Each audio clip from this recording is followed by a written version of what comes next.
For 23 years as a member of the House Foreign Affairs and Senate Foreign Relations Committee, I've had the privilege of dealing with major foreign policy and national security issues. Many of those have been of a momentous nature. This is one of those moments. I come to the issue of the Joint Comprehensive Plan of Action with Iran as someone who has followed Iran's nuclear ambition for the better part of 2 decades. Now, unlike President Obama's characterization of those who have raised serious questions about the agreement or who have opposed it, I did not vote for the war in Iraq. I opposed it, unlike the Vice President and the Secretary of State, who both supported it. My vote against the Iraq war was unpopular at the time, but it was one of the best decisions I have ever made. I have not hesitated to diplomatically negotiate with our adversaries, our enemies, as is evidenced, for example, by my vote for the New START treaty with Russia. I also don't come to this question as someone unlike some of my Republican colleagues who reflexively oppose everything the president proposes. In fact, I have supported President Obama, according to Congressional Quarterly, 98% of the time in 2013 and 14. On key policies ranging from voting for the Affordable Care Act to Wall Street reform to supporting the president's Supreme Court nominees, defending the administration's actions in the Benghazi tragedy, shepherding within 1 week the authorization for the use of military force to stop President Assad's use of chemical weapons when I was chairman of the Senate Foreign Relations Committee, to so much more, I have been a reliable supporter of the president. But my support is not and has not been driven by party loyalty, but rather by principled agreement, not political expediency. And when I have disagreed, it is based on principled disagreement. The issue before the Senate now is whether to vote to approve or disapprove the agreement struck by the President and our P5+1 partners with Iran. This is one of the most serious national security, nuclear nonproliferation arms control issues of our time. It is not an issue of supporting or opposing the President. This issue is much greater and graver than that, and it deserves a vote. With this agreement, I believe we have now abandoned our long-held policy of preventing nuclear proliferation, and we are now embarked not on preventing it, but on managing or containing it, which leaves us with a far less desirable, less secure, and less certain world order. So I am deeply concerned that this is a significant shift in our non-proliferation policy and about what it will mean in terms of a potential arms race in an already dangerous region.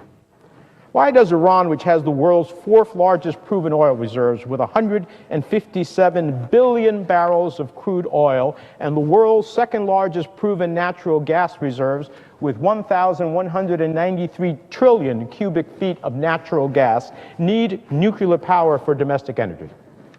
We know that despite the fact that Iran claims their nuclear program is for peaceful purposes, that they have violated the international will, as expressed by various UN Security Council resolutions, and by deceit, deception, and delay, advanced their program to the point of being a threshold nuclear state.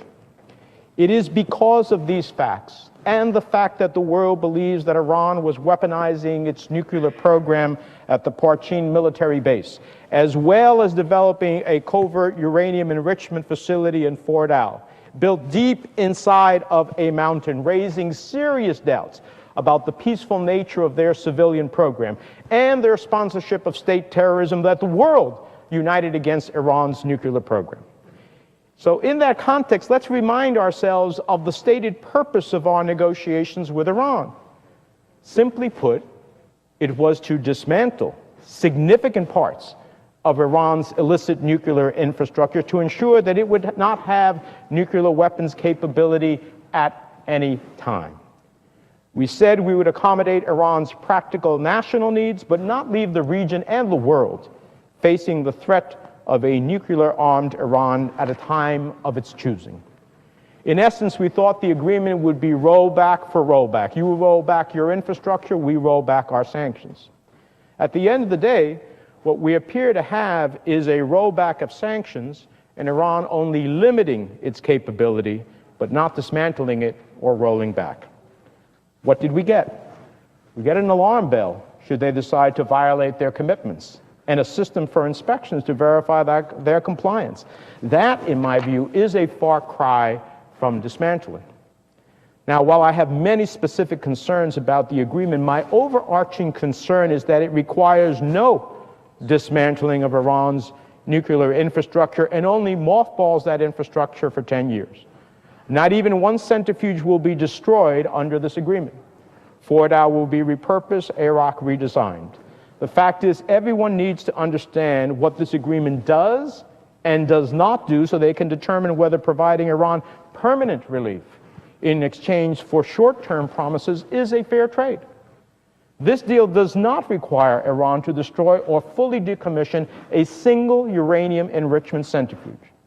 In fact, over half of Iran's currently operating centrifuges will continue to spin at its Natanz facility.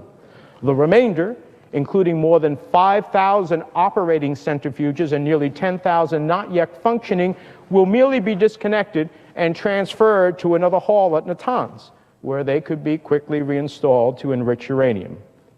And yet we, along with our allies, have agreed to lift the sanctions and allow billions of dollars to flow back into Iran's economy. We lift sanctions, but even during the first 10 years of the agreement, Iran will be allowed to continue R&D activity on a range of centrifuges, allowing them to improve their effectiveness over the course of the agreement. Clearly, the question is, what did we get from this agreement in terms of what we originally sought? We lift sanctions, and at year 8, Iran can actually start manufacturing and testing advanced IR-6 and IR-8 centrifuges that enrich up to 15 times the speed of its current models. At year 15, Iran can start enriching uranium beyond 3.67%, the level at which we become concerned about fissile material for Iran. At year 15, Iran will have no limits on its uranium stockpile. This deal grants Iran permanent sanctions relief in exchange for only temporary limitations on its nuclear program. Not a rolling back, not dismantlement, but temporary limitations. In fact, at year 10, the UN Security Council resolution will disappear, along with the dispute resolution mechanism needed to snap back UN sanctions and the 24-day mandatory access provision for suspicious sites in Iran. The deal enshrines for Iran and, in fact, commits the international community to assisting Iran in developing an industrial-scale nuclear program complete with industrial-scale enrichment. Now, while I understand this program will be subject to Iran's obligations under the Treaty on the Non-Proliferation of Nuclear Weapons, I think it fails to appreciate Iran's history of deception in its nuclear program and its violations of the NPT. It will, in the long run, if we believe there is a violation, make it much harder to demonstrate that Iran's program is not, in fact, being used for peaceful purposes, because Iran will have legitimate reasons to have advanced centrifuges and a robust enrichment program. We will then have to demonstrate that its intention is dual use and not justified by its industrial nuclear power program.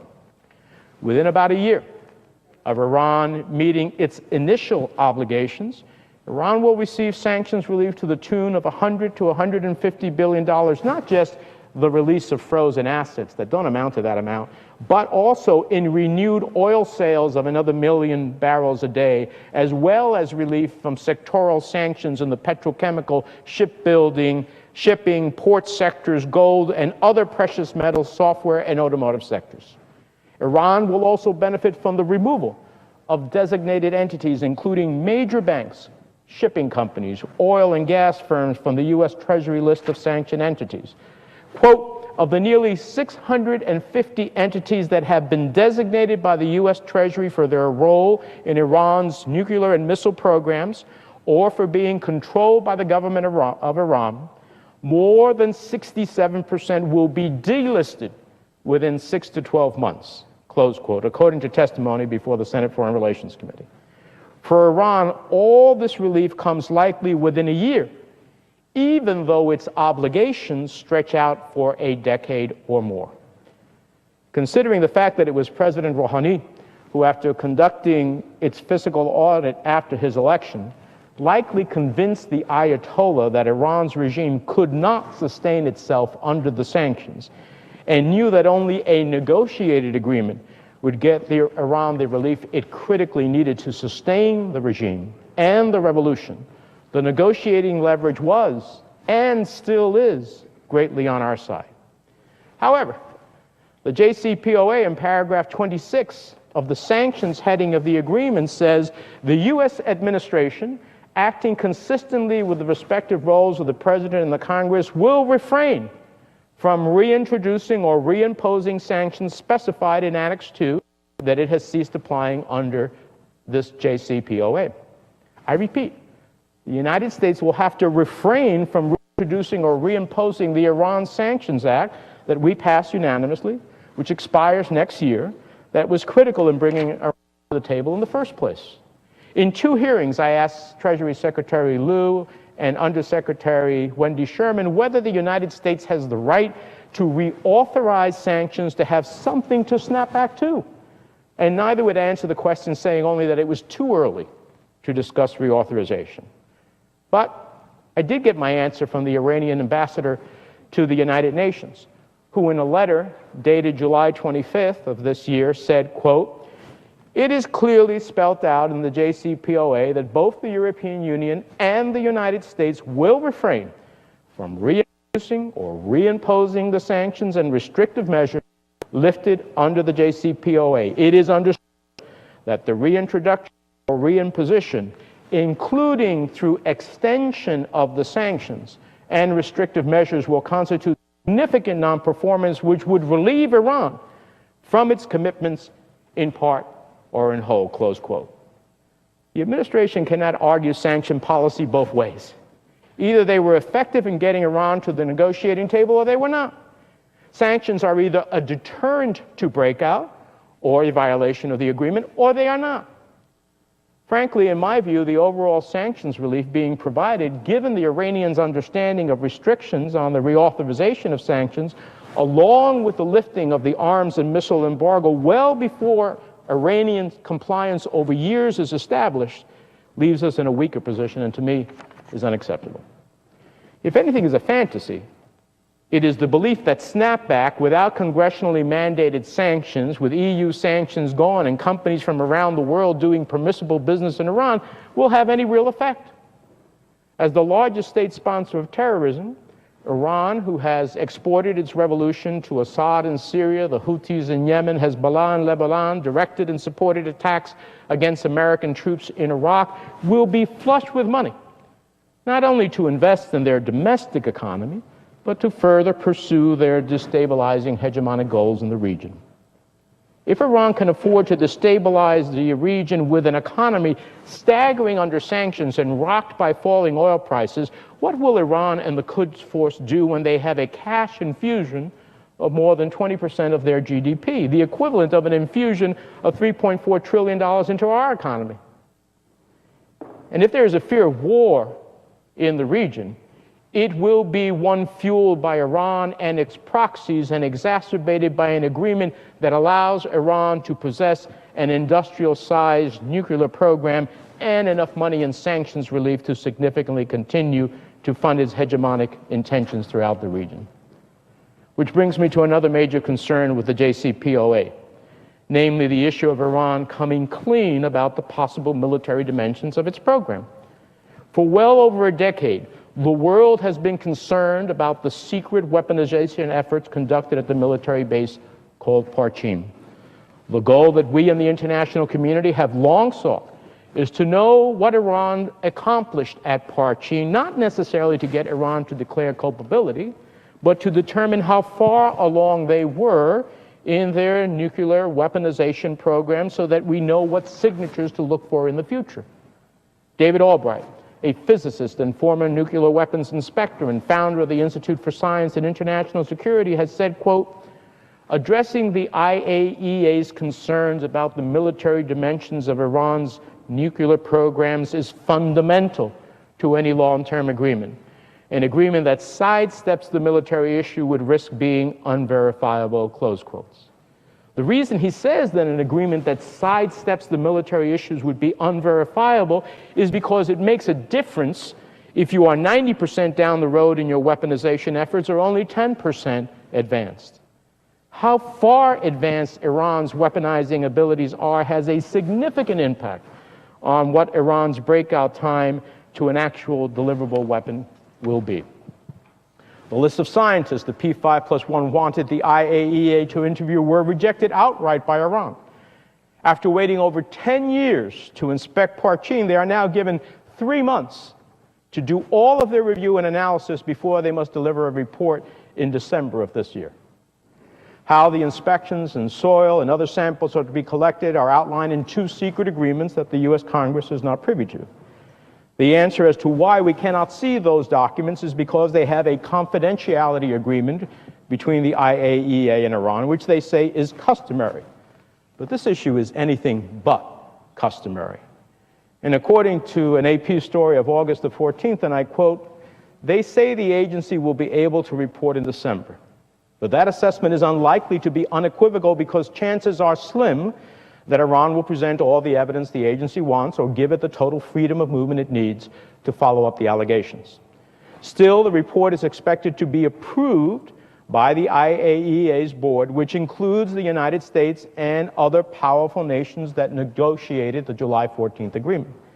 They do not want to upend their July 14th deal and will see the December report as closing the books on the issue," unquote.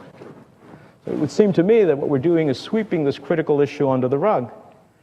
Our willingness to accept this process in Parchin is only exacerbated by the inability to achieve anytime, anywhere inspections, which the administration always held out as one of those essential elements we would insist on and could rely on in any deal.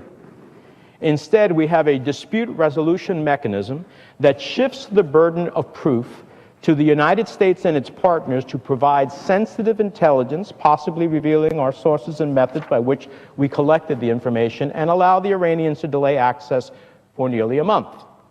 A delay that would allow them to remove evidence of a violation, particularly when it comes to centrifuge research and development and weaponization efforts that can be easily hidden and would leave little or no signature. The administration suggests that other than Iraq, no country was subjected to anytime, anywhere inspections. But Iran's defiance of the world's position as recognized in a series of UN Security Council resolutions does not make it any other country. It is their violations of the NPT and the Security Council resolutions that created the necessity for a unique regime and for anytime, anywhere inspections. The willingness to accept these limitations are a dangerous bellwether of our willingness to enforce violations of the agreement as we move forward. Now, what President Obama said in his NPR interview of April 7, 2015, quote, that a more relevant fear would be that in year 13, 14, 15, they have advanced centrifuges that enrich uranium fairly rapidly, and at that point, breakout times would have shrunk almost down to 0, end quote, is true, then it seems to me that in essence, this deal, at best, does nothing more than kick today's problem down the road for 10 to 15 years. And at the same time, undermines the arguments and evidence of suspected violations we'll need because of the dual-use nature of their program to convince the Security Council and the international community to take action. It is erroneous to say that this agreement permanently stops Iran from having a nuclear bomb. Let's be clear. What the agreement does is to recommit Iran not to pursue a nuclear bomb, a promise they have already violated in the past. It recommits them to the NPT treaty, an agreement they have already violated in the past. It commits them to a new Security Council resolution outlining their obligations, but they have violated those in the past as well. So the suggestions of permanence in this case is only possible for so long as Iran complies and performs according to the agreement, because the bottom line is that this agreement leaves Iran with the core elements of its robust nuclear infrastructure. The fact is, success is not a question of Iran's conforming and performing according to the agreement. If that was all that was needed, if Iran had abided by its commitments all along, we wouldn't be faced with this challenge now. The test of success must be, if Iran violates the agreement and attempts to break out, how well will we be positioned to deal with Iran at that point? Trying to reassemble the sanctions regime, including the time to give countries and companies notice of sanctionable activity, which had been permissible up to then, would take up most of the breakout time, assuming we could even get compliance after significant national and private investments have taken place.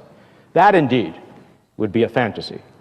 It would likely lead the next president, upon an Iranian decision to break out, one of two choices: accept Iran as a nuclear weapons state or take military action. Neither is desirable, especially when Iran will be stronger, economically resurgent, a more consequential actor in the region, and with greater defensive capabilities like the S-300 missile defense system being sold to them by Russia.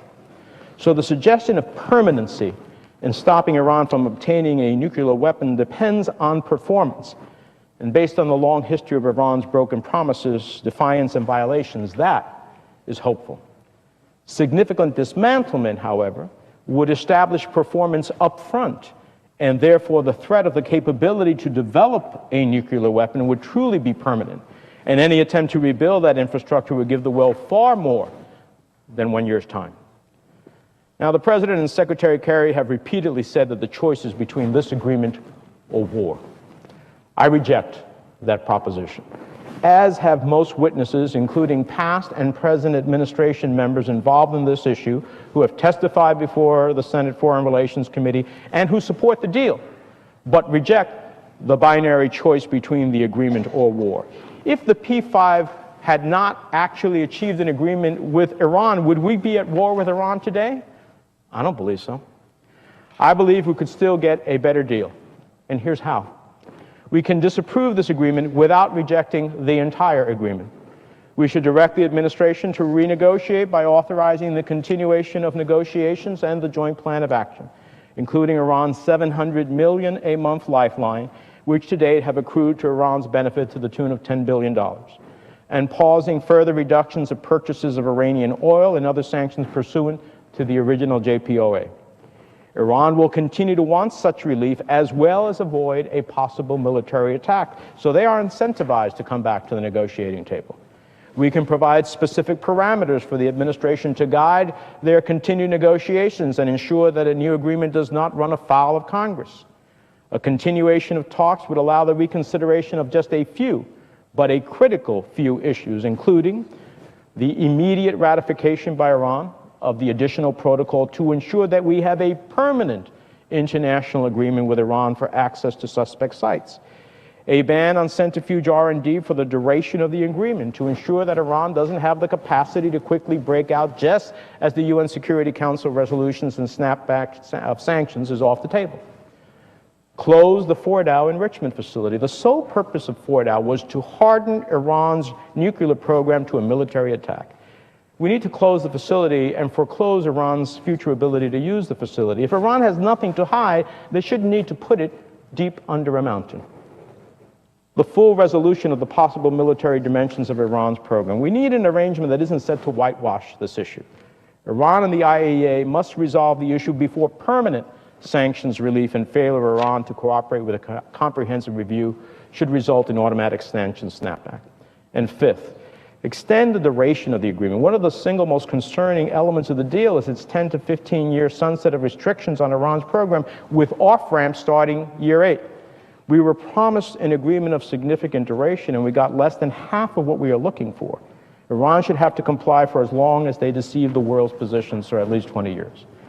And 6, we need agreement now about what penalties will be collectively imposed by the P5+1 for Iranian violations, both small and mid-size, as well as a clear statement as to the so-called grandfather clause in paragraph 37 of the JCPOA, to ensure that the U.S. position about not shielding contracts entered into legally upon reimposition of sanctions is shared by our allies. And separately from the agreement, but at the same time, we should extend the authorization of the Iran Sanctions Act, which expires in 2016, to ensure that we have an effective snapback option. We should immediately implement the security measures offered to our partners in the Gulf Summit at Camp David while preserving Israel's qualitative military edge. The President should unequivocally affirm, and Congress should formally endorse, a declaration of U.S. policy that we will use all means necessary to prevent Iran from producing enough enriched uranium for a nuclear bomb, as well as building or buying one, both during and after any agreement. After all, that's what Iran is committing to. We should authorize now the means for Israel to address the Iranian threat on their own, in the extent that Iran accelerates its program. We must send a message to Iran that neither their regional behavior nor nuclear ambitions are permissible.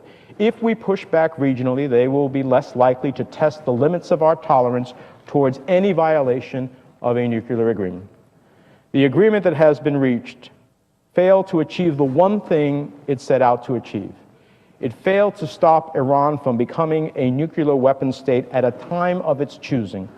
In fact, from my view, it authorizes and supports the very roadmap Iran will need to achieve its target. Now, I know that the administration will say that our partners will not follow us, that the sanctions regime will collapse and they will allow Iran to proceed, as if our allies weren't worried about Iran crossing the nuclear weapons capability threshold anymore. I heard similar arguments from Secretary Kerry when he was chairman, from Wendy Sherman and David Cohen and others when I was leading the charge to impose new sanctions on Iran. That didn't happen then, and I don't believe it will happen now. Despite what some of our P5+1 ambassadors have said in trying to rally support for the agreement, clearly, since they want this deal, they're not going to tell you that they're willing to pursue another deal, echoing the administration's admonition that it is a take-it-or-leave-it proposition. Our P5+1 partners will still be worried about Iran's nuclear weapons desires and the capability to achieve it. And the U.S. is the indispensable partner to ultimately ensure that doesn't happen. They and the businesses from their countries and elsewhere will truly care more about their ability to do business in a U.S. economy of $17 trillion than an Iranian economy of $415 billion. And the importance of that economic relationship is palpable as we negotiate TTIP, the Transatlantic Trade and Investment Partnership Agreement. And at this juncture, I think it's important to note that over history, Congress has rejected outright or demanded changes to more than 200 treaties and international agreements, including 80 that were multilateral. So whether or not the supporters of the agreement admit it, this deal is based on hope. Hope that when the nuclear sunset clause expires, Iran will have succumbed to the benefits of commerce and global integration. Hope that the hardliners will have lost their power and the revolution will end its hegemonic goals. Hope that the regime will allow the Iranian people to decide their fate, unlike the Green Revolution of 2009. Now, hope is part of human nature, but unfortunately, it is not a national security strategy. The Iranian regime, led by the Ayatollah, wants above all to preserve the regime and its revolution. So it stretches incredulity to believe they sign on to a deal that would anyway weaken the regime or threaten the goals of the revolution. Now, I understand that this deal represents a trade-off, a hope that things may be different in Iran in 10 to 15 years. Maybe Iran will desist from its nuclear ambitions. Maybe they'll stop exporting and supporting terrorism. Maybe they'll stop holding innocent Americans hostage. Maybe they'll stop burning American flags. Maybe their leadership will stop chanting "Death to America" in the streets of Tehran. Or maybe they won't. I know in many respects it would be far easier, believe me, to support this deal, as it would have been to vote for the war in Iraq at the time. But I chose the easier path then, and I'm not going to now. My devotion to principle may once again lead me to an unpopular, but if Iran is to acquire a nuclear bomb, it will not have my name on it. It's for these reasons that I will vote for cloture and approve the agreement. With that, Mr. President, I yield the floor.